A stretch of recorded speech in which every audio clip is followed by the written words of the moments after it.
Birds, birds, and more birds. Dealing with singular and plural possessive apostrophes. We're going to talk about the differences between this apostrophe S, this S apostrophe, and this one that has absolutely no apostrophe. So hang on, we're going to figure it all out. Before we do that though, I want to talk about apostrophes in general. You've seen apostrophes before where they were used in a contraction to shorten a word. So wasn't was really a longer version or a shorter version of was not. Use an apostrophe to shorten up this word. And I'm sure you can think of a lot of contractions that use that. For example, the word don't is a contraction of do and not. So it's shortened by taking out one of the letters and adding an apostrophe. Another way to use apostrophes is when it signals ownership or possession. So possession means that the subject of the sentence possesses something or owns it. In this one, the subject is students. Remember, subject is who or what the sentence is about. In this situation, where there's an apostrophe S, it means that the book belongs to the student. The student possesses it or owns it. So this is the kind of apostrophe we're going to be talking about today. And there's a couple different ways to do that.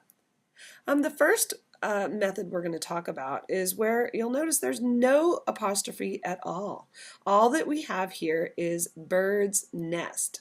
And this one can get a little bit confusing. I've seen a lot of people unsure. Do I put an apostrophe on the inside? Do I put it on the outside? In this kind of sentence though, and the picture will help you understand this, you don't need any apostrophe at all. In this example, birds stands for a flock. Birds is plural here. And you could tell I used a good picture because there are lots of birds here. The other thing that's different is in this sentence, or piece of a sentence, nest is actually a verb. It's different than like a bird sitting in a nest. Bird's nest is actually a verb. And I put the definition here for you. Nest of a bird or other animal is when they use or build a nest. So owls often nest in barns. Or if you've seen the version of ing, do not disturb nesting birds. So it's a little bit different. When nest is used as a verb, you'll see that we're talking plural birds. These birds nest. So there's no need for an apostrophe there. In this example, though, birds nest, the major difference is you can see there's an apostrophe and then an S. So what this stands for in this example, we're talking about one bird sitting in its nest. So bird is singular, meaning just one.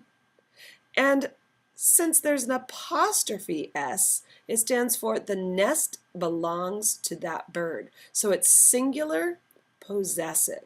So that singular bird possesses that nest. So you'll see bird's nest, apostrophe S. In this example, you'll notice that the apostrophe is on the outside of the S. B-I-R-D-S apostrophe. And I've seen so many people mistake this one.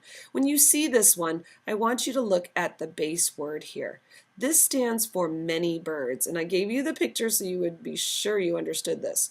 There are many birds in this nest. So it is the plural bird. And it is also the possessive.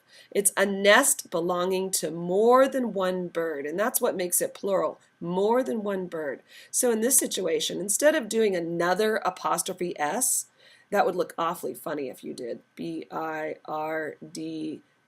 apostrophe S. You don't want to have that situation. All you have to do is put the apostrophe on the outside of the S, like this. But beware of that because that's a common mistake. So let's review. When you see just birds' nests, you're talking about birds as plural. All right? If there's no apostrophe, we're talking about many birds. If you see an apostrophe S, you're talking about one bird, singular, one singular bird, and the nest belongs to that one bird. And again, the picture will give you a clue there. When the apostrophe is on the outside, birds with the apostrophe, that means it's plural. Birds is plural. There are many birds that belong to that one nest. So again, a bunch of birds living in that one nest.